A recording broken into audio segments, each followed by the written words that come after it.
आज का ये मुनफरिद प्रोग्राम स्टैंड अप विद शान हिंद टेंशन चौक में है और आप यकीन मानिए कि इलेक्शन जब से शुरू हुआ और अभी तक तुम्हारी मेहनत ने, तुम्हारी कोशिश ने दोनों उम्मीदवार, मौजूदा और साबिक उम्मीदवार जो 25 साल से इस शहर की क़यादत कर रहे हैं, बहरहाल तुमने इनका टेंशन बढ़ा दिया है।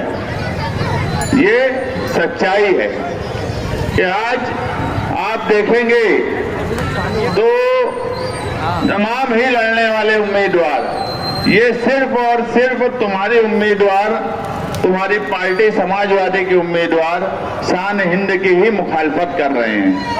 मैं पहले दिन से बोलता हूं, अव्वल दिन से मैं ये बात बोलता हूं कि 25 साल से इन लोगों की मिली जोड़ रही है और ये सफर मौजूदा एमएलए का और साबिक एमएलए का नया नहीं है। 1999 से मौजूदा एमएलए शेख रशीद खानवादे की मदद कर रहे हैं और मुसलसल मदद कर रहे हैं। 1999 में फतवा देकर निहाल साहब के खिलाफ मदद की, 2004 में फतवा देकर शेख रशीद की मदद की। उसके बाद ये खुद एलानिया बोलते हैं कि मैंने ताहिरा मैडम को मेयर बनाया। ये सब कुछ होने के बाद आज अगर मौजूदा एमएलए ये बोलते हैं कि शहर में बुराई बढ़ी है, शहर में गुंडागर्दी बढ़ी है, शहर में नशा और अशिया इस्तेमाल करने का पैमाना बढ़ा है, तो ये सब चीज उनकी नुमाइंदगी रहते हुए बढ़ी है। वो इतने सियासी तौर पर कमजोर हो चुके हैं कि इनको रोक पाने की ताकत उनमें अब नहीं बची है। इसीलिए लोग तब्दीली चाह रहे हैं। इसी तब्दीली की वजह से टेंशन बढ़ता जा रहा है। मैं ये प्रोग्राम कोई जलसा नहीं है जिसमें बहुत पुरजोश तकरीर की जाए। ये प्रोग्राम हमने सिर्फ इसलिए बनाया कि घर में बैठी हुई माएं बहनें, घर में बैठे हुए लोग सोचे समझे कि हमारा शहर 25 सालों में कहां से कहां चला गया, नदी का वो पार किस तरह से तामीर होता चला गया और नदी के इस पार का हिस्सा कैसे तमाम ही तामीर और तरक्की से महरूम रह गया। सिर्फ तामीर और तरक्की से नहीं, सरकारी दफातर से महरूम रह गया। पावर कंपनी अपना दबदबा यहां बनाती चली गई, लोगों को परेशान करती चली गई, मगर नुमाइंदे जो शहर की नुमाइंदगी कर रहे हैं वो कहीं पर भी ऐसा कुछ नहीं कर सके कि पावर कंपनी को रोका जा सके, उनकी नालायकी और गुंडागर्दी पे लगाम लगाया जा सके। ऐसा किया ही नहीं गया। आज मालेगांव शहर में तरह तरह की बुराइयां तो बढ़ी है। आप इनका स्टेज देख लीजिए, इनकी तकारीर सुन लीजिए। ये सिर्फ और सिर्फ एक दूसरे पर इल्जाम लगा रहे हैं। मुस्तकबिल में क्या करेंगे, माजी में क्या किए, इस पर बात ही नहीं करते दोनों लीडरान, क्योंकि माजी में इस शहर के लिए ऐसा कुछ किया ही नहीं गया जिसे बताया जा सके और मुस्तकबिल में करने के लिए इनके पास कोई प्लान ही नहीं है। इसलिए आप सोचिए, यहां बड़ी तादाद में नौजवान हैं।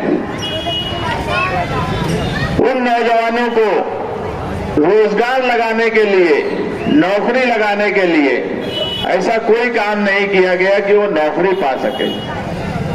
आप देखेंगे जब हदवाड़ हुई, हदवाड़ होने के बाद जो हिस्से मालेगांव सेंट्रल में जोड़े गए मालेगांव कारपोरेशन में, उस वक्त नुमाइंदगी की जरूरत थी कि जिन लोगों को यहां पर नौकरी दी गई, सायना, दरेगांव, सोएगांव, कलेक्टर पट्टा, यहाँ पर जो ग्राम पंचायत में लोग लगे हुए थे, दयाना, मालदा, इन सब लोगों का ट्रांसफर कारपोरेशन में कर दिया गया। सरकार से मंजूरी ली गई। दादा भूसे कभी कारपोरेटर नहीं रहा, कारपोरेशन में कोई नुमाइंदा नहीं रहा, मगर उसके बाद भी उसने अपनी ताकत पर इन सारे हिस्से के लोगों को नौकरी दे दी। आज आपके शहर में गिनती पर गिन लो मुसलमान जो नौकरी पे लगे हैं। निहाल साहब के वक्त जो लोग लगे थे 58 लोग, उससे पहले भी मुस्लिम क़यादत थी। हम हमेशा ये बोलते हैं कि हारून अंसारी हो, शब्बीर सेठ हो, आयशा हकीम हो, ये उस वक्त हमारे मुखालिफ जरूर रहे होंगे, मगर कभी भी इन्होंने कौम का सौदा नहीं किया। अगर इस शहर के दबदबे की बात रही, कौम को रहनुमाई की बात रही, तो इन्होंने भी अपने अपने स्टेज से रहनुमाई की। मगर इन 25 सालों में मुझे आसिफ शेख या मुफ्ती मोहम्मद इस्माइल कासमी साहब बता दें कि उन्होंने एक मुसलमान को नौकरी पे लगाया है। एक मुसलमान का नाम बता दे, या यहाँ बैठा हुआ कोई भी फर्द मुझे बता दे कि इन 25 सालों में इन दोनों लीडरान ने किसी मुस्लिम को नौकरी पे लगाया हो तो बोलो मुझे लगाया है किसी को? किसी ने नाम सुना है कि आसिफ शेख ने इस मुस्लिम को नौकरी पे लगा दिया या मुफ्ती साहब ने इस मुस्लिम को नौकरी पे लगा दिया? आज हालत ये है कि तुम्हारे मुसलमान नौजवान लड़के जो तालीम हासिल कर रहे हैं, मालेगांव शहर में ग्रेजुएशन के बाद तालीम का कोई जरिया नहीं है, लोगों को बाहर जाना पड़ता है। इन 25 सालों में हायर एजुकेशन छोड़िए, एक स्कूल नहीं बनाई, और जब वो लोग पढ़कर मालेगांव आ रहे हैं तो उनको मान धन की नौकरी मिल रही है। मान धन की नौकरी पे कितनी पगार मिलती है पता है? 7,000, 8,000। बताओ, आज के दौर में तुम्हारे घर का कोई नौजवान फर्द 7,000 और 8,000 महीने की पगार लाएगा तो घर चल सकता है क्या? हारून मुकादम साहब मुझे बताओ, 8,000 में आप घर चला सकते क्या महीने का? लेकिन उसके बाद भी सालों से काम कर रहे हैं, सालों से उनको परमानेंट नौकरी लगाने का इनके पास कोई रास्ता नहीं है। ये नहीं लगा पा रहे हैं, मगर दादा भूसे जो है अपने हिस्से के लोगों को कैसे परमानेंट नौकरी पे लगा लेता है। ये मैं कोई हवाई बात नहीं बोल रहा हूँ। आप लिस्ट निकाल कर देख लो, पिछली जो नौकरियां लगी परमानेंट, उसमें मुस्लिम लोग नहीं लगे। अभी कल ही हमारे मोहम्मद साहब जो वाटर सप्लाई में इंजीनियर थे, उनका इंतकाल हुआ। अल्लाह उनकी मग़फ़िरत करे। बहुत से लोग रिटायर होते चले गए, मुस्लिम लोग। आज मुसलमान कारपोरेशन में गिनती पर, उंगली पर गिनने की तादाद आ गई। और अगर कोई ये बोलेगा कि ये इलेक्शन तो असेंबली का है, ये बात सच है कि ये इलेक्शन असेंबली का है, मगर दादा भूसे भी तो कारपोरेशन में नहीं था। उसने कैसे सरकार से नुमाइंदगी कर ली? उसने कैसे अपने अपनों का सोच लिया? उसने कैसे अपने लोगों को भर्ती कर लिया? तुम क्यों नहीं कर पाए? तुम तो एकनाथ शिंदे के चाहते हो, तुम तो यूपी सरकार के साथ रहे। एक तो अजीत पवार की तरफ से इलेक्शन लड़ रहे हैं, खुला अजीत पवार की तरफ से इलेक्शन लड़ रहे हैं, उनकी सरकार है। उसके बावजूद अगर वो नहीं लगा पा रहे हैं तो इसका दूसरा मतलब ये है कि ये एकनाथ शिंदे के साथ हो, अजीत पवार के साथ हो या बीजेपी के साथ हो, ये सरकार के साथ क्यों रहे? ये सरकार के लीडरान के साथ आज इलेक्शन क्यों लड़ रहे हैं? इनका जाती मुफाद, ये खुद का मुफाद हासिल करने के लिए उन लोगों के साथ है। अगर इनका खुद का मुफाद नहीं होता तो ये कम से कम मालेगांव शहर के बेरोजगार नौजवान जो पढ़े लिखे हैं, मैं हमेशा बोलता हूं कि अगर कोई 10वीं 8वीं पढ़ लिया है तो उसके लिए काम करना बड़ा आसान होता है।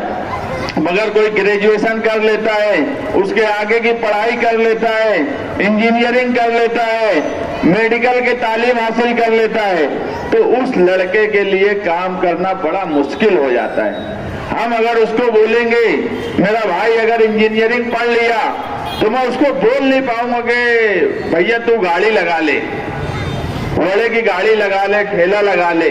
काम कोई छोटा नहीं होता, मगर वो तालीम जो हासिल की है उसका फायदा उनको कोई पैसे की शक्ल में मिले, नौकरी की शक्ल में मिले, ऐसा कोई आज तक इंतजाम 25 सालों में नहीं किया गया।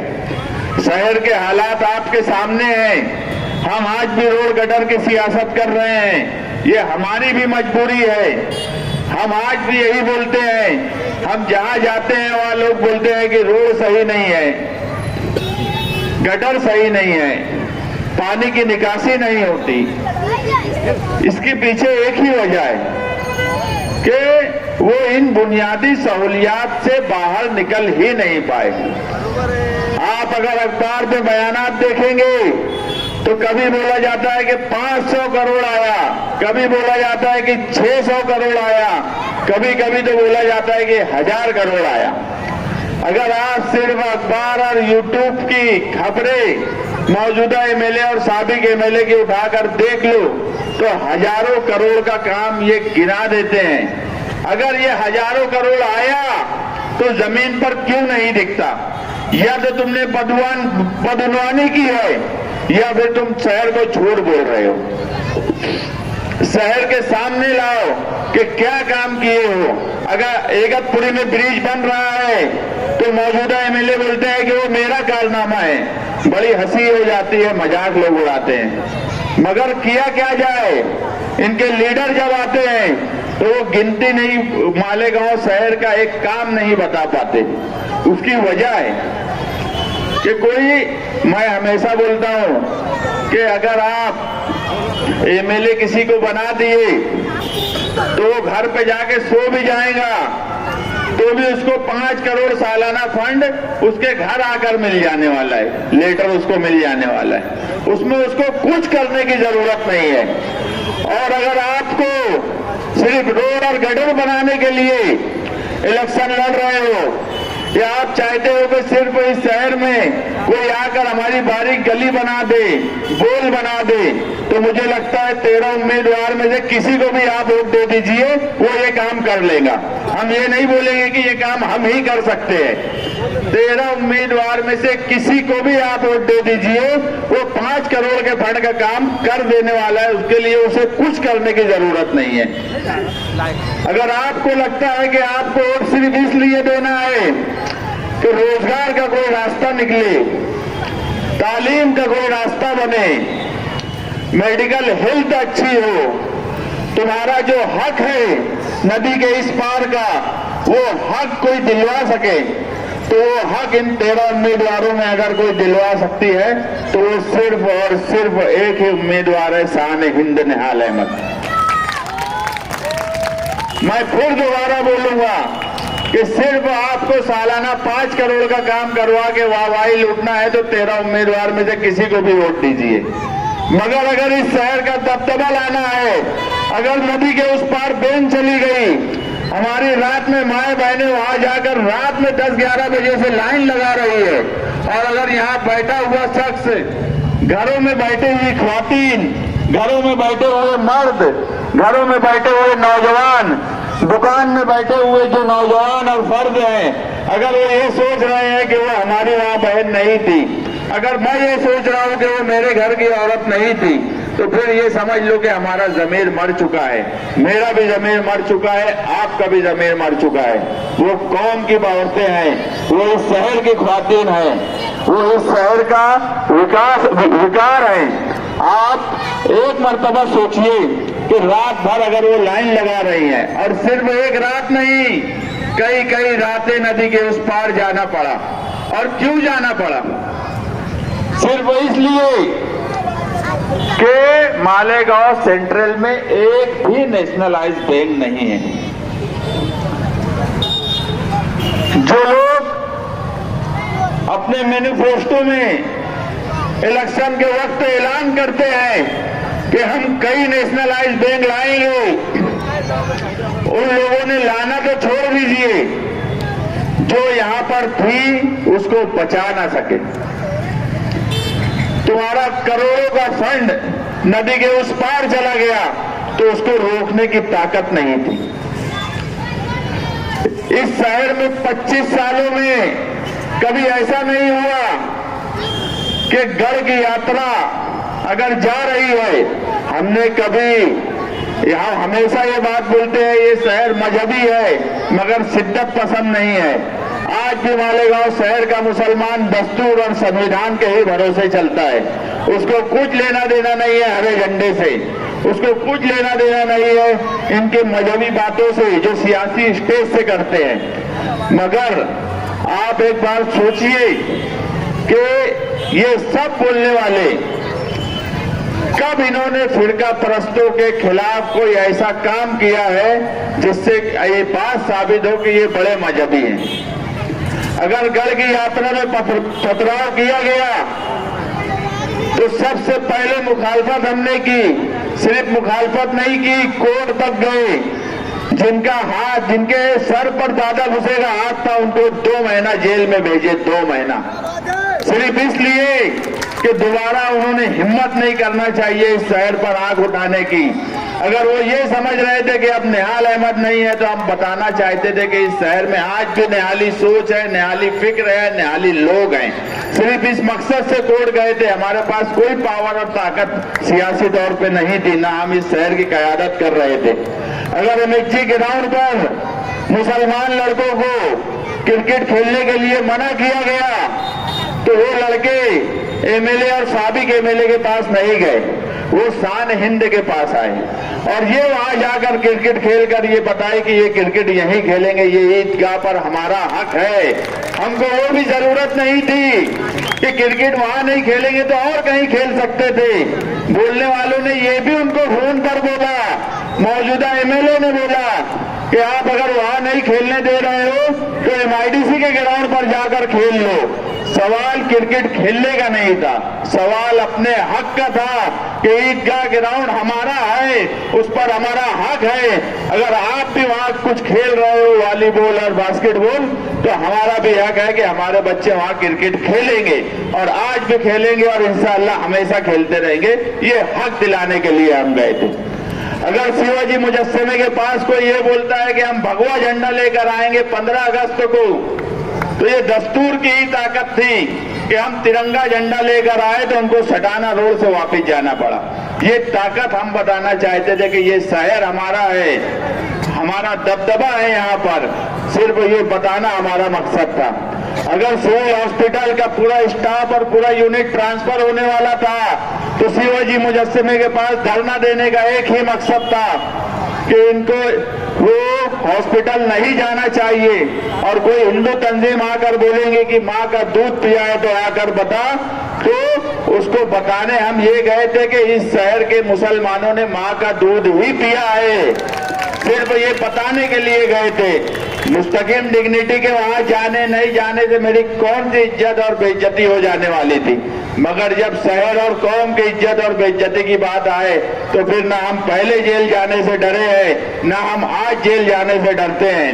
मुझे बताओ, मौजूदा एमएलए और साबिक एमएलए फिरका परस्ती, जातिवाद के खिलाफ इनके ऊपर एक केस बना है क्या? एक केस? हम हमेशा केस बनाए। अगर 12 नवंबर का वाकया आया, हुजूर की शान में गुस्ताखी हुई तो केस भी बनाए, जेल भी गए और आज भी मेडल की तरह उसका इस्तेमाल करते हैं कि हम गए थे, हमने केस भी बनाया और जेल भी गए थे। अगर हुजूर की शान में गुस्ताखी होंगी तो दोबारा भी हम जाएंगे और केस बनाएंगे। ये एक लीडर 12 नवंबर के जुलूस में नहीं थे, ये हम इसलिए नहीं कर रहे हैं कि हमको इसमें मजा आता है, सिर्फ हम लोग इसलिए ये करते हैं कि ये शहर निहाल अहमद का है, निहाल अहमद का इस शहर पे दबदबा रहा है। निहाल अहमद के नाम से फिरका परस्त डरते थे, उन्हें ये एहसास ना हो कि अब इस शहर में निहाल अहमद नहीं है, इसलिए निहाल अहमद बनने के लिए हम करते हैं। हमें बहुत लोग मना करते कि क्या जरूरत है, जो नुमाइंदे हैं जिनको इस शहर ने लाखों वोट दी है, अगर उनको इस शहर की फिक्र नहीं है तो तुम क्यों रिस्क लेते हो, क्यों केस बनाते हो? अभी इलेक्शन का वक्त है, फिर जेल चले जाएंगे। मगर हमारे सामने सिर्फ इलेक्शन नहीं है, इस शहर का दबदबा है, इस शहर का जो एक पोजीशन पूरे हिंदुस्तान में बनी हुई है कि ये मुसलमानों की रहनुमाई करती है, इसलिए हम जाते हैं। अगर हिंदुस्तान में कहीं भी मुसलमानों के मामले में कुछ भी हुआ है तो निहाल साहब के वक्त भी, निहाल साहब के बाद भी हमने वो तहरीक चलाई है। हमने हमेशा ये कोशिश की है कि ये शहर निहाल साहब के वक्त अगर हिंदुस्तान की और महाराष्ट्र की रहनुमाई करता रहा है तो आज भी करता रहे। सवाल अब सिर्फ ये है कि इस शहर में तामीर और तरक्की कैसे होंगी, इस शहर का दबदबा कैसे आएगा। मैं आपसे एक वादा जरूर करता हूं कि आपकी उम्मीदवार जो है MBA है, बिजनेस एडमिनिस्ट्रेशन, उसको एडमिनिस्ट्रेशन किस तरह से चलाया जाता है वो समझता है। आज जो है सरकारी दफातर में फिरका परस्त बैठ गए हैं। आज के मौजूदा और साबिक MLA एक को तो पढ़ना ही लिखना नहीं आता। मुफ्ती साहब का ऐसा है कि उनको ना मराठी समझती है, ना एडमिनिस्ट्रेशन समझता है, ना किस तरह से काम किया जाए ये समझता है। आज सरकारी दफातर में फिरका परस्तों की जड़ें इतनी मजबूत हो गई है कि उनको वहां पर काम लेने के लिए तुम्हारे पास ऐसा नुमाइंदा चाहिए जिसको एडमिनिस्ट्रेशन समझता हो, जिसके नाम से सरकारी आदमी डरे, ऐसा आदमी चाहिए।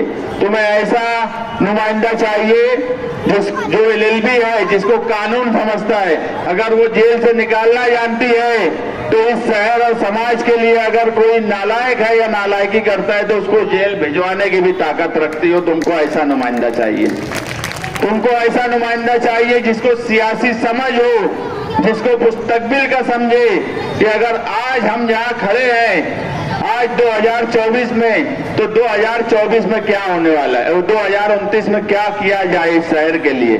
मुझे बताओ, यहाँ बैठा हुआ हर आदमी, आज मालेगांव शहर में ट्रैफिक का इतना मसला है कि हम शाम में सोचते हैं कि हम कैसे निकले। आज ये हालत है क्योंकि 25 सालों में लोगों का रहने का तरीका बदली हुआ है। लोगों के पास गाड़ियां आ गई, सब कुछ आ गया, ट्रैफिक का इतना मसला खड़ा हो गया, रिक्शा इतनी ज्यादा हो गई। इन 25 सालों में एक रास्ता अगर इन्होंने बनाया हो, इन दोनों नुमाइंदों ने एक नया रास्ता, आज शहर को नए रास्ते की जरूरत है। नहीं तो यकीन मानो 2029 में भी हम यहीं रहने वाले हैं, आप भी यहीं रहने वाले हैं। 2029 में आज जो चल फिर ले रहे हो, ये चलना फिरना भी मुश्किल हो जाएगा। ये हालत आज इस शहर की है, लेकिन किसी के पास कोई ब्लूप्रिंट ही नहीं है, किसी के पास ये समझ ही नहीं है कि नया रास्ता कैसे बनाया जाए। हमने एक मिसाल से नया रास्ता बताया 14 नंबर स्कूल के पास कि इस तरह से भी रास्ता नया खोला जा सकता है कि बस स्टैंड की ट्रैफिक कंट्रोल हो जाए। हमारे पास आज कोई पावर और ताकत नहीं है। बोलने का मतलब यह है कि इस शहर को पढ़ी लिखी, दबदबे वाली, ताकत वाली नुमाइंदे की जरूरत है, ना कि बुजदिल जिन्हें ना इंफ्रास्ट्रक्चर की समझ है, जिन्हें ना एडमिनिस्ट्रेशन की समझ है, जिन्हें ना ये समझ में आता है कि नौजवानों को नौकरी कैसे लगेंगी आगे, जिन्होंने आज तक मुसलमानों को नौकरी नहीं दी। ऐसे लोगों की जरूरत अब नहीं है। 2024 का इलेक्शन सिर्फ एक इलेक्शन नहीं है, ये तब्दीली की एक लहर है। आप यकीन मानो पूरे शहर में तब्दीली की लहर है। मैं अगर बोलता हूं कि गोल्डन नगर नई बस्ती में भी तब्दीली लोग चाहते हैं तो इस्लामाबाद और किले में भी लोग तब्दीली चाहते हैं। अगर आजाद नगर, शब्बीर नगर, डेपो में लोग तब्दीली चाहते हैं तो हजार गोली, निहाल नगर, हुड़को कॉलोनी, नायसा नगर, 55 ये हिस्से में भी तब्दीली चाहते हैं। तुम्हारा कुछ एक नुमाइंदे तो ऐसे है कि जिनको मैं मोहल्ले का नाम बोल दूं तो उनको यही नहीं मालूम है कि उनकी कॉन्स्टिट्यूंसी में 55 भी है। इस पे ही नहीं, नयापुरे के सामने 152 भी सर्वे नंबर है, ये भी नहीं पता है। तो कोई कैसे क्या काम कर सकता है, उसे कैसे समझेगा कि किस हिस्से की क्या जरूरत है। अलग अलग हिस्से में अलग अलग जरूरत है, वो समझने के लिए आपको एक पढ़ी लिखी एमएलए की जरूरत है। और मुझे यकीन है कि असेंबली के 13 उम्मीदवारों में सबसे पढ़ी लिखी सबसे पढ़ी लिखी उम्मीदवार अगर आज कोई है तो वो शान-ए-हिंद निहाल अहमद है। आप यहां से जाइए, लोगों को समझाइए कि तब्दीली क्यों जरूरी है, किसी बहकावे में आने की जरूरत नहीं है। हम असेंबली इलेक्शन लड़ रहे हैं, हम किसी के लिए हमदर्दी और नई हमदर्दी का सवाल नहीं है, हमदर्दी हमारे अंदर भी है, लेकिन हमें पूरे इज्तिमाई तौर पे शहर के लिए सोचना है कि मालेगांव शहर का मुस्तकबिल क्या होगा, मालेगांव शहर के नौजवानों का मुस्तकबिल क्या होगा, मालेगांव शहर की औरतों और ख्वातीन का मुस्तकबिल क्या होगा। ये सब आपको सोचने का सवाल है। आप सोचिए, लोगों को समझाइए तब्दीली क्यों जरूरी है। और मैं बोलता हूँ इस मर्तबा तब्दीली इंशाअल्लाह होकर रहेंगी। पूरा शहर तब्दीली के लिए तैयार है, खास तौर से ख्वातीन तब्दीली चाहती है। इन 25 सालों में अगर सबसे ज्यादा किसी को तकलीफ हुई है तो ख्वातीन है। राशन से लेकर हर जगह पर बैंक तक आज ख्वातीन को सबसे ज्यादा तकलीफ है। उनको आप समझाइए, वो उन लोगों को समझाए कि तब्दीली क्यों जरूरी है, इस शहर में तब्दीली आना चाहिए। दूसरा, मैं आप लोगों को एक खुशखबरी यहाँ दे दूं कि कल कौम की बेटी, हिंदुस्तान की बेटी, जिसने दस्तूर लेकर पूरे हिंदुस्तान में अपना एक नाम बनाया, कल इकरा हसन 6 बजे से 10 बजे तक तुम्हारे ही करीब सुलेमानी चौक पर एक अजीमुस्शान जलसा आम में आ रही है। उनके साथ धर्मेंद्र यादव भी आ रहे हैं, इकरा हसन आ रही है, इसलिए हमने ख्वातीन का भी इंतजाम किया है। 15 नंबर गली जो सुलेमानी मस्जिद के पीछे वाली गली है, उस तरफ ख्वातीन बैठने वाली है, और सामने जो फतेह मैदान की तरफ जाता है वहां मर्द हजरात बैठने वाले हैं। आप उस तारीखी जलसे का हिस्सा बनिए। हमें वक्त बहुत कम मिला, कल रात में 12 बजे प्रोग्राम आया, इसलिए आप लोगों को बोलिए कि कल इकरा हसन आने वाली है, अपने घर की ख्वातीन को बोलिए। हम वहाँ पर्दे का भी नज्म करने की कोशिश कर रहे हैं कि उस रोड पर सिर्फ ख्वातीन बैठे। कल का जलसा अजीमुस्शान जलसा और एक तारीखी जलसा होगा, और आने वाला 20 नवंबर 6 नंबर बटन साइकिल के निशान पर आप वोट दीजिए। इंशाअल्लाह 23 तारीख को इस शहर को एक नया नुमाइंदा मिलेगा, जो आपका नुमाइंदा होगा, इस शहर का नुमाइंदा होगा। शुक्रिया, शुक्रिया। हो सके तो अभी इनकलाब पैदा कर, इस अज़्म के साथ कि हम मालेगांव शहर में इनकलाब लाने की कोशिश करेंगे।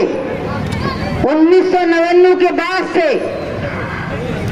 आज तक मालेगांव शहर अपनी बुनियादी सहूलत के लिए तरस रहा है। इसके साथ साथ मैं जो देख रही हूँ, समाजी गिरावट का होना बहुत दुख की बात है। मैं अभी ये नज्म सुन रही थी, मैं साहब की बेटी, मैंने देखा यहाँ मौजूद वो पुराने साथी जो निहाल अहमद साहब के साथी रहे, उनके साथ यूसुफ बाबा साहब भी थे। उनकी आंखों में आंसू आ गया, वो बैठ गए। मैंने बोला कि उनको बैठा दो। ये नहीं, बेटी लफ्ज ये इतना मुकद्दस है, इतना प्यारा है कि मेरे ख्याल से हर कोई इसकी अहमियत को समझता है, और इसकी बेटी लफ्ज की इज्जत ये मालेगांव ही नहीं, पूरी दुनिया, पूरा आलम करता है। मैं वही बेटी इस स्टेज से आपको ये बताना चाहती हूँ कि मेरे मुखालिफ में जो 2 लोग इलेक्शन लड़ रहे हैं, चाहे वो आलिम हो, चाहे वो हाफिज हो, अल्लाह के वास्ते अपने स्टेज से किसी की बेटी, किसी के एरिया का नाम लेके, महल्ले का नाम लेके तुम लोग अपने सियासी फायदे के लिए किसी बेटी की इज्जत मत खराब करो। मैं महसूस कर रही हूँ, मुद्दों से बात हटाकर मुसलसल कोई किसी औरत का नाम लेके, कभी कोई किसी इलाके का नाम लेके जलील करता है औरत जात को, तो याद रखो ये औरत जात वही है कि जब कोई बीमार होते हैं तो यही औरतों की मजलिस बैठाकर उनसे दुआएं करवाई जाती है। लेकिन तुम्हारे स्टेज से तुम औरत का नाम लेते हो और जात को, किसी की बेटी को तुम जलील करते हो, किसी पर इल्जाम लगाते हो सिर्फ इसलिए कि एक दूसरे को जलील किया जाए, सियासी फायदा उठाया जाए। तो अगर तुमको मालेगांव शहर के लोगों से वोट लेना है तो तुम अपने मुद्दों पर बात करो। ये बताओ कि 15 साल में शेख आसिफ और शेख रशीद खानदान ने मालेगांव में क्या कारनामे किए जिससे उनका हक बनता है कि वो दोबारा तुम्हारे दरमियान वोट मांगने आए। ये 10 सालों में मुफ्ती इस्माइल साहब ने ऐसा क्या काम कर दिया जिसकी वजह से दोबारा मालेगांव शहर की आवाम ने, मालेगांव शहर के लोगों ने, औरतों ने उनको वोट देना चाहिए। मैं मालेगांव शहर की आवाम को ये जगाने के लिए यहाँ खड़ी हुई हूँ कि जो सियासत यहाँ हो रही है, हरे झंडों की सियासत, वो एक तरफ एक नाथ शिंदे का भगवा झंडा लेकर खड़ी है तो दूसरी तरफ अजीत पवार का भगवा झंडा लेकर खड़ी है। न इनके ऊपर कोई एमएलए है, न दिल्ली में इनका कोई इतना बड़ा रुतबेदार और तादाद में एमपी है जो तुम्हारे तहफ्फुज़ के लिए यहाँ से लेके दिल्ली तक तुम्हारे हिफाजत के लिए बोले, आह्वान में बोले। मैं जिस पार्टी से उम्मीदवारी कर रही हूँ वो पार्टी है जिसने यूपी में बीजेपी के रास्ते रोक दिए और ये हालत कर दी अपनी 37 सीट लाकर कि जो मजबूत हिंदुत्व वाली हुकूमत, हिंदू राज हिंदुस्तान में बीजेपी वाले बनाने वाले थे, उस राम मंदिर के नाम से जहां बाबरी मस्जिद शहीद हुई और वहां पर उन्होंने बना के पूरे हिंदुस्तान को यह बताया, पूरी दुनिया को यह बताया कि हम हिंदुस्तान में हिंदुत्व का राज लाने वाले। वहां समाजवादी लोगों ने अयोध्या हराकर उनको ये बता दिया कि हिंदुस्तान जमहूरी तर्ज पर चलता है। मैं उस पार्टी से अपनी उम्मीदवारी कर रही हूँ। मैं उस शख्स की बेटी हूँ जिसने मालेगांव शहर में अमन कायम रखने में और मालेगांव शहर के लोगों का, खास तौर पे मालेगांव शहर के मशरकी हिस्से के लोगों का दबदबा कायम करने के लिए गणपति के पास जो डेकोरेशन की दीवार बनाई गई थी सिर्फ इस तर्ज पर कि ताजिया जाता है तो उसका रास्ता रोक लिया जाए, तो साथी निहाल अहमद साहब ने, वो साथी निहाल अहमद जो मौलवी मोहम्मद उस्मान के बेटे थे, उन्होंने ताजिए को ले जाने के लिए अपने कांधे पर दीवार को, जो गणपति की डेकोरेशन की दीवार थी, उसको तोड़ दिया और ये बताया कि ये मुल्क, ये शहर, ये चलता है जमहूरियत से। जहां तुमको गणपति का सजाने का जमहूरी हक है, वहीं हमको ताजिया ले जाने का भी हक है। इसलिए जरूरी है कि हिंदुस्तान में जमहूरियत की बात हो। मजहब के नाम पर अगर बात होगी तो याद रखो, जो लोग रोजाना यहाँ से सफर करते हैं, जो नदी के पार अपने बीमार लोगों को लेकर जाते हैं, जो लोग रोजाना सफर करते हैं, नासिक जाते हैं, बंबई जाते हैं, यहाँ की औरतें भी 10 से जाती है बाहर पढ़ाने, जो रोजाना वापस आती है वो महफूज वापस आए। मालेगांव शहर में जो सियासत चल रही है, कहीं अपने आप को अच्छा बताने के लिए नाकारा काम हो रहा है, कहीं मालेगांव शहर में सट्टा, जुआ और नशे का ऐसा कारोबार, ऐसा जाल फैल गया है कि अगर मालेगांव शहर के लोगों ने इस नशे के जाल को खत्म नहीं किया तो तुम समझ लो कि मालेगांव शहर की जो औरतें, बच्चियां यहाँ हैं, हिफाजत से हैं, वो अपने घर में निकलेगी तो वो नशा करने वालों और ऐसे कारोबार करने वालों से हिफाजत से वापस आएगी क्या? ये सबसे बड़ा तुम्हारा सवाल है। और खास तौर पे ये याद रखो कि हमारी बच्चियां कहीं अगवा न हो, किसी रिक्शा में न लेकर जाए। इसलिए ध्यान रखो, जो अपने पहलू बदल के, निशान बदल के इस शहर को, इस नस्लों को खराब कर रहे हैं, उनका सर कुचलने का वक्त जो है वो है हमारा इलेक्शन जमहूरी हक। मैं मालेगांव शहर से उम्मीदवारी कर रही हूँ असेंबली में। कोई 50 साल के बाद कोई खातून असेंबली में उम्मीदवारी कर रही है जो दावेदार है जीतने की। अगर आप लोगों ने मेरा साथ दिया तो यकीनन जिस तरह मालेगांव शहर में गुंडागर्दी फैल रही है उसको मैं जमहूरी अंदाज में खत्म करवाऊंगी। जो लोग नशे में मुलविस हैं वो हमारे समाज का हिस्सा है। जो लोग ये कारोबार कर रहे हैं अगर उनको हम बेहतर कारोबार देंगे, हलाल कारोबार देंगे, कानूनी तौर पे कारोबार देंगे तो वो ये गैर कानूनी काम छोड़कर वो कारोबार करेंगे, उनके घर का रोजगार चलेगा। और जो बच्चे, जो नौजवान इस नशे की नस्ल में बर्बाद हो रहे हैं, नशे के शौक में बर्बाद हो रहे हैं, उनके लिए रिहैब सेंटर बनाएंगे। देख लो, ये रिहैब सेंटर एक नौजवान आदमी की अकेले सुधारने के लिए नहीं, उसकी बीवी की जिंदगी, उसके बच्चों की जिंदगी, उसकी गली मोहल्ले और सबके तहफ्फुज के लिए और ये शहर की औरतों के तहफ्फुज के लिए बहुत जरूरी है। मैं आप लोगों के सामने इलेक्शन की तस्वीर के लिए खड़ी हुई हूँ, जहां मैं ये महसूस कर रही हूँ 2 रोज पहले मैं कब्रिस्तान वाली रोड से नौरंग कॉलोनी जा रही थी। एक ऑफिस का उद्घाटन था। जब मैं वापस आई वहां ट्रैफिक जाम हुई। कब्रिस्तान से पहले वहां मैं खड़ी थी, कुछ नौजवान, हमारी गाड़ी खड़ी हुई तो नौजवान भी देखने लगे। मैं उनको बोलने लगी मैं उम्मीदवारी कर रही हूँ, मेरा निशान साइकिल है और मालेगांव शहर में तरक्की के लिए आप मेरा साथ दो। तो वो लोगों ने मुझे कहा, नौजवानों ने, कि मैडम हम जिस रोड पे खड़े हैं ना, यहाँ से रोजाना मैयत जाती है।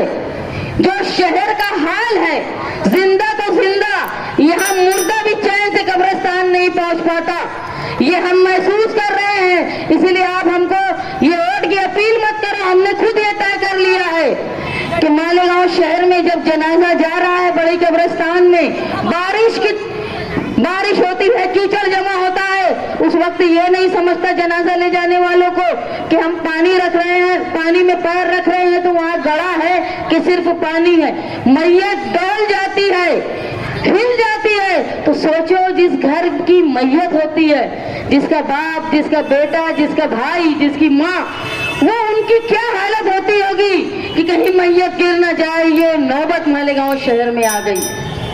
बहुत जरूरी है कि हम लोग इस तकलीफ को समझें। जहां लोग हरे लड्डू से तोले गए वही रोड की ये हालत है। मैं आप लोगों को बता देती हूँ कि मालेगांव शहर हमेशा से अमन पसंद शहर रहा है और मालेगांव के लोग इतने बड़े दिल वाले हैं कि जब कोविड का मामला आया, कोरोना का मामला, तो पूरे हिंदुस्तान में ये हाल था कि कोई अपना भी मर जाता था ना तो उनके लोग छूते नहीं थे, ना बेटा छूता था, ना बाप छूता था, ऐसे हाल थे। लेकिन ये शहर ने, मालेगांव के लोगों ने बिना जात पात के उन बीमारों को इलाज करने का मौका दिया रही। यहाँ तक के जो अंतिम संस्कार होता है हिंदू मजहब के हिसाब से, उसमें उनके घर के लोग नहीं आए, लेकिन शमशान में हमारे नौजवान, मुस्लिम नौजवानों ने जाकर उनको आखिरी रसूमात अदा की, क्योंकि हम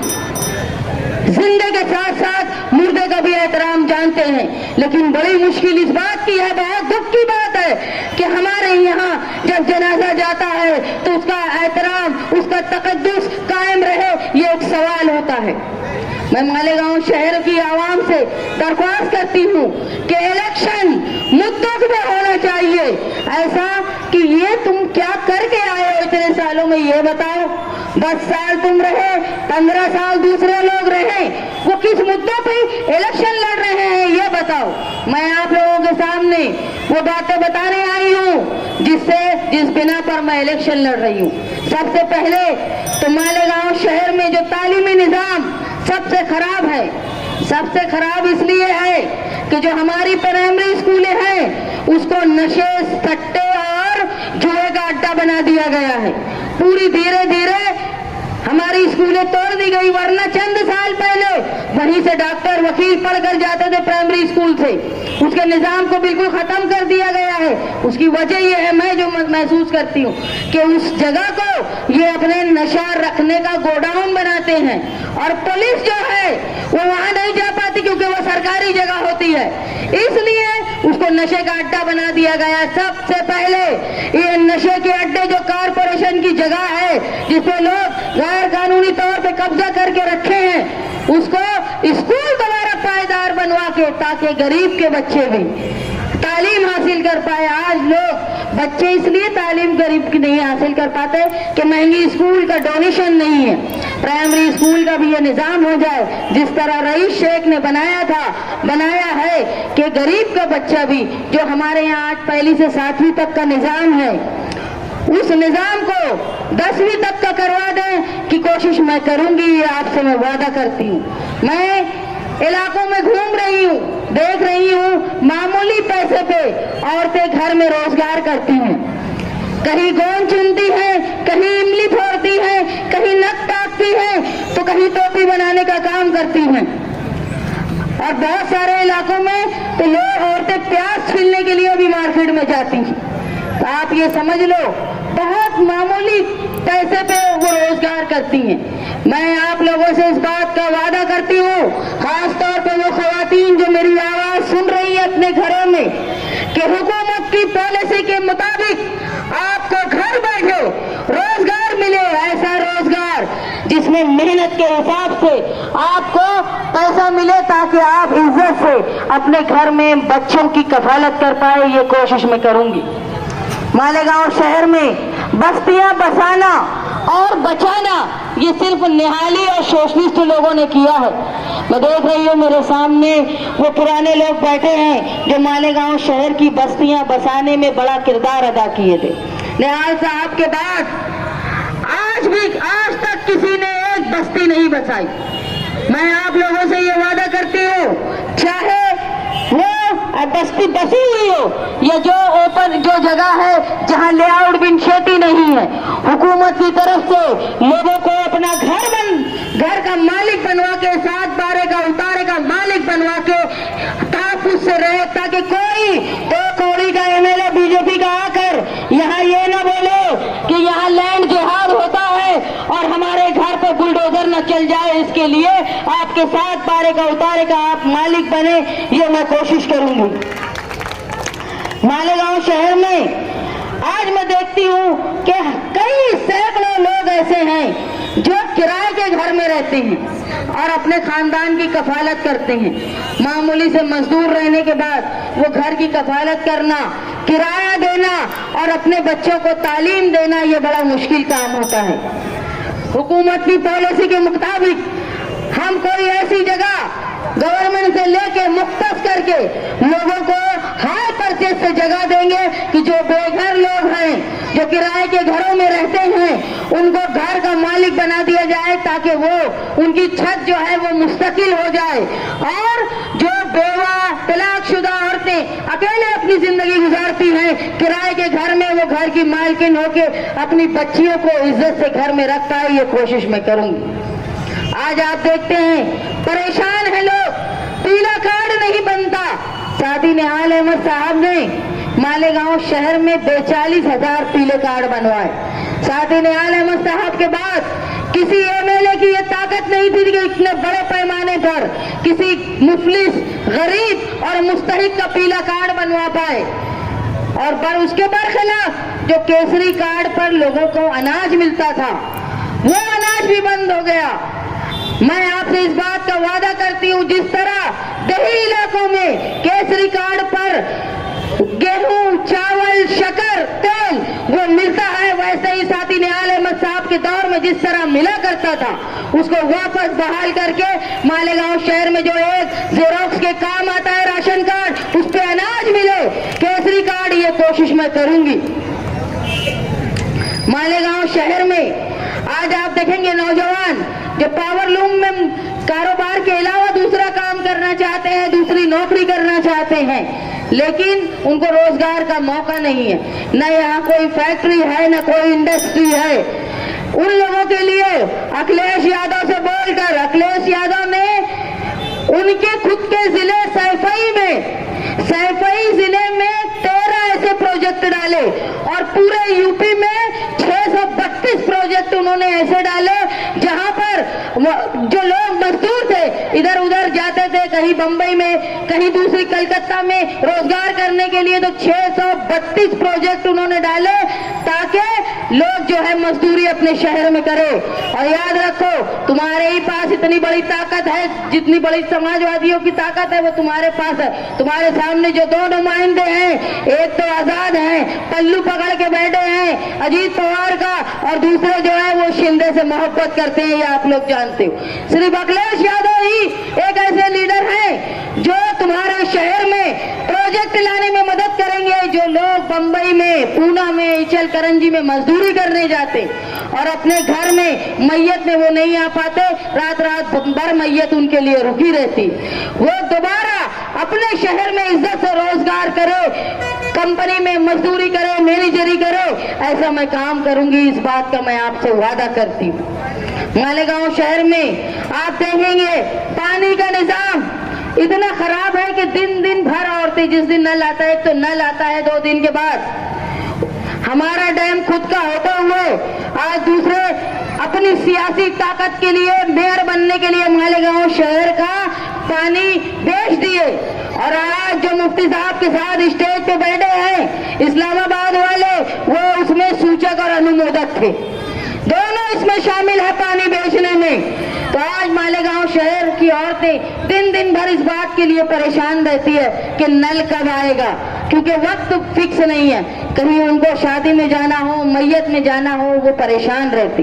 तो मालेगांव शहर में स्टोर की पानी की टांकी बनवा दी जाए तो पानी का जो डिस्ट्रीब्यूशन हो जाएगा और पानी का जो फोर्स लोगों के घर में काम आता है नलों में, वो सही हो जाएगा और एक टाइम फिक्स हो जाएगा, जिसकी वजह से औरतों को पूरा पूरा दिन इंतजार नहीं करना पड़ेगा। और ये 2 दिन आड़े और 3 दिन आड़े की जो मुसीबत है वो स्टोर की टांकी की वजह से खत्म हो जाएगी। ये करने की मैं कोशिश करूंगी, ये आपसे वादा करती हूँ। मालेगांव शहर की आवाम आज बहुत परेशान है, रोड, गटर, सड़क, आप देखेंगे हमको इसी चीजों में रोक के रखा गया है कि तालीमी निजाम हमारे यहाँ कोई कॉलेज, कोई बड़ा प्रोजेक्ट नहीं आ पाया। मैं देखती हूँ, मैं शिवाजी पुतले के पास से देखती हूँ, बड़ी तादाद में मालेगांव शहर के नौजवान और लड़कियां चांदवड़ पढ़ने के लिए जाते हैं। आप समझ लो कि ये जो हरे झंडे की सियासत मालेगांव में हो रही है ना, ये जो लड़कियां जा रही है बसों से रोज पढ़ने के लिए, ये जो लड़के जा रहे हैं मुस्लिम, ये हरे झंडे की सियासत है। ये यूट्यूब पे इतराफ के लोग भी देखते हैं, सरपसंद लोग भी देखते हैं, जो यहाँ नारेबाजी होती है।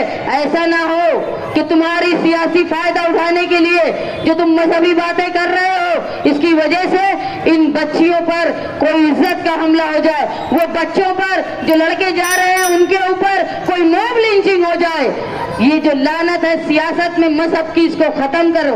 और जो मालेगांव शहर में ही अगर हम कॉलेज लेकर आ जाते हैं तो हमारी बच्चियां और बच्चों को दूर जाने की कोशिश, दूर जाने का जो मसला है वो खत्म हो जाएगा। जिस तरह साथी निहाल अहमद साहब ने मालेगांव शहर में फार्मेसी कॉलेज लाया और जो घर घर गली गली आज मेडिकल स्टोर है, वो तोहफा साथी निहाल अहमद साहब का है। इसी तरह मैं आपसे वादा करती हूँ कि ऐसी कॉलेजेस जो बच्चे बाहर पढ़ने के लिए जाते हैं वो इज्जत से, हिफाजत से अपने शहर में पढ़ पाए, ये कोशिश मैं करूंगी, ये मेरे मंशूर में है। मालेगांव शहर में 12 नवंबर जैसे वाकयात होते हैं जहां हुजूर की शान में गुस्ताखी के खिलाफ लोग जमा होते हैं और अपना एहतजाज जमहूरी तर्ज पर दर्ज करवाते हैं, लेकिन पुलिस, साथी निहाल अहमद साहब ने कहा था सालों पहले कि पुलिस की गोली को आंख होती है और वो सिर्फ मुसलमान का सीना पहचानती है, वैसे ही पुलिस की कलम को भी आंख होती है और वो सिर्फ FIR मुसलमान के नाम पर करती है, वरना बड़े बड़े वाकयात होते हैं जहां FIR भी दर्ज नहीं होती।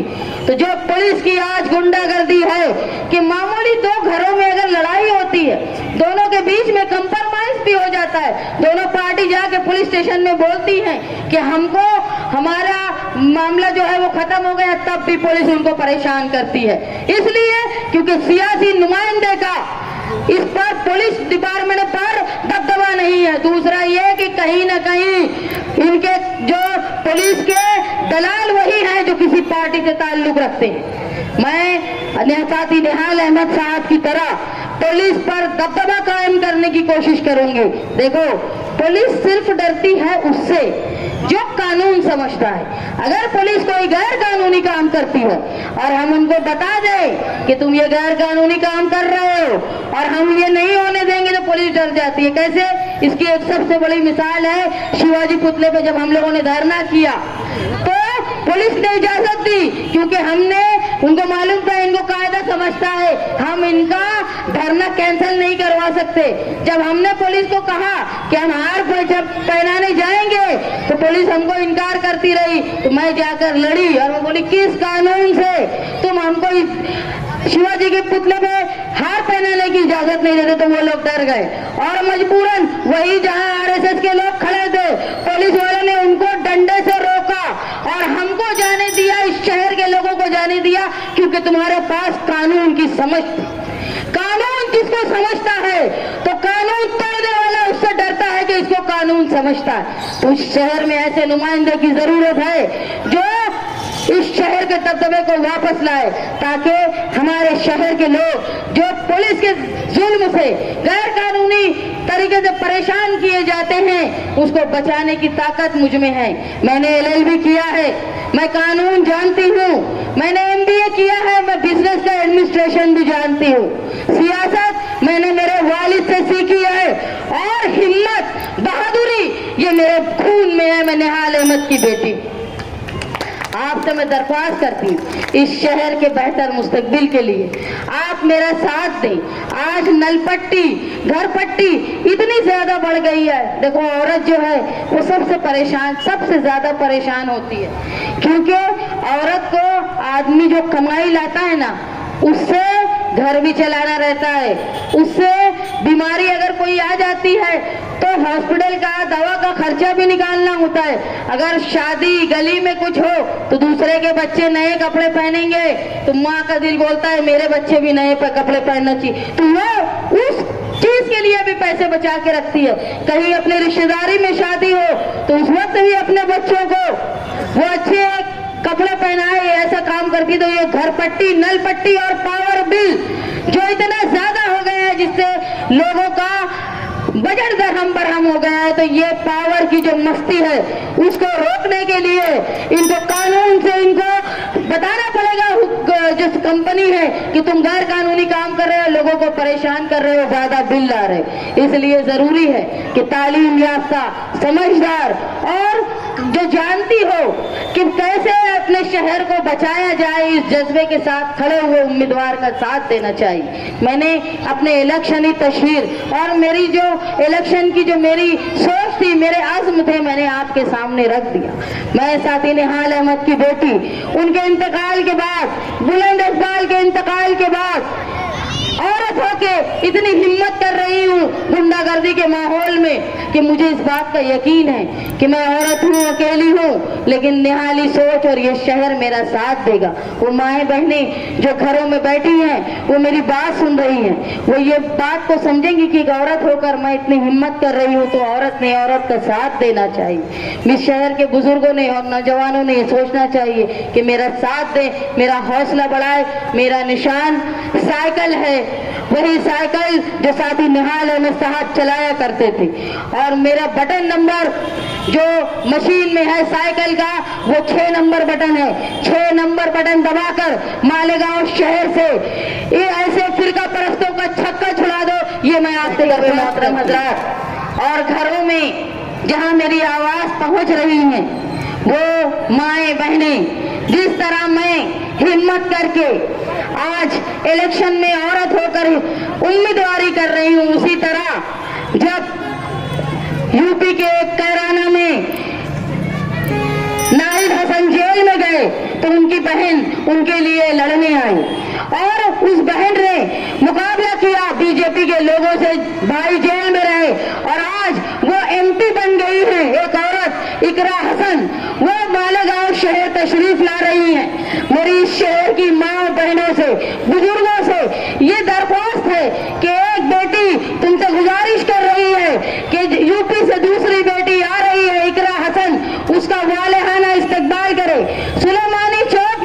वो जलसा मुनक्किद हो रहा है कल के रोज बरोज जुमेरात और औरतों के लिए मखसूस इंतजाम किया गया है। रास्ता सिर्फ खवातीन के लिए है। जो 15 नंबर गली जो चौड़ी गली है वहां पे खवातीन का इंतजाम है। और आए और सुने कि औरतें जहां तारीख इस्लाम की बड़ी पड़ी है औरतों की बहादुरी पर, वही आज के हाल में एक औरत किस तरह हिम्मत करके हमारी शहर की हमारे मुल्क की रहनुमाई करती है। ऐसी बेटियों की आप हौसला अफजाई कीजिए, इनकी बातों को सुनिए।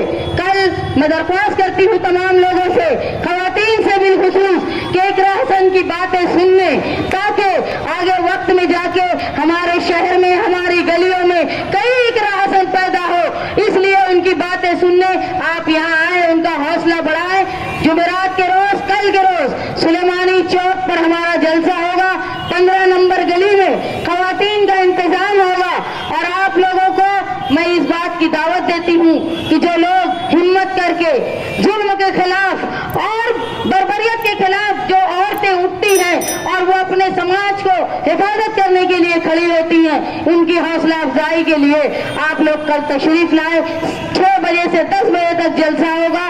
तमाम लोग बिलखुसूस खवातीन 15 नंबर गली में तशरीफ लाए, ये दरख्वास्त करती हूँ। बेटे हैं दो ही कटोर बेटे हैं, बाकी सब दो बेटे हैं।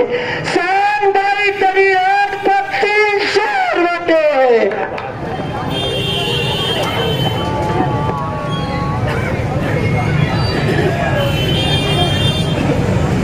कल जलसा जो है 6 बजे से रखा गया है और 6:20 पर मगरिब की नमाज खत्म होती है।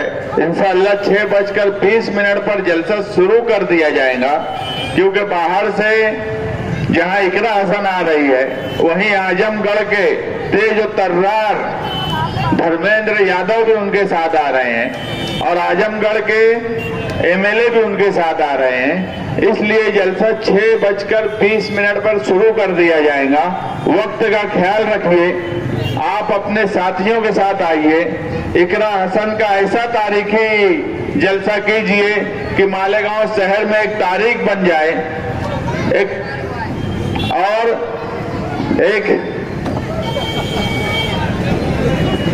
इतना तारीखी इस्तेकबाल करें कि वो इतनी खुश हो जाए कि बार बार मालेगांव आए। मैं ये बोल रही थी आप उनके जलसे में शरीक होके हौसला अफजाई कीजिए, मैं दरख्वास्त करती हूँ।